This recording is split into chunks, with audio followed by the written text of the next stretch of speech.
Hello guys, good morning.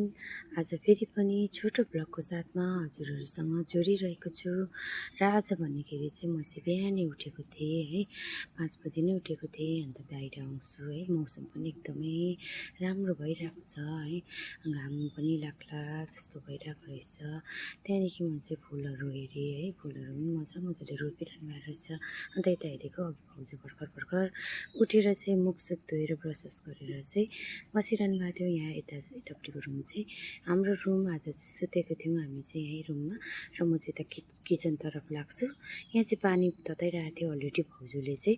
अन्त मैले चाहिँ अघि चिया बनाइसकेको थिएँ, किनकि म चाहिँ चिनीको चिया खाँदिनँ। अन्त त्यही भएर चाहिँ म चाहिँ अलग्गै चिया बनाएर चाहिँ अघि नै बनाइसकेको थिएँ।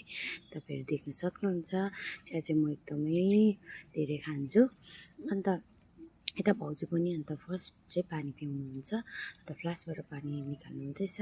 अन्त भाउजूलाई भन्छु चिया खानुहुने भनेर सोध्छु है, भाउजूले चाहिँ चिया खानु हुँदैन, अन्त चिनीको मात्रै खानुहुन्छ नि त। अन्त त्यही भएर चाहिँ हामी चाहिँ यसरी अब बातचित गर्दै यहाँ बसेर चाहिँ म पनि चिया पिउँदै गर्छु है। चिया चाहिँ एकदमै मिठो भएको रहेछ है, मैले बनाएको चिया मलाई नै कति मिठो लागेको नि।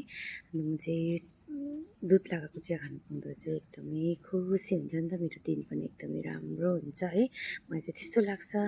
अन्त भाउजू पनि अब भाउजूसँग यताउता गर्दै गफ गर्दै बसिरहेको हुन्छु।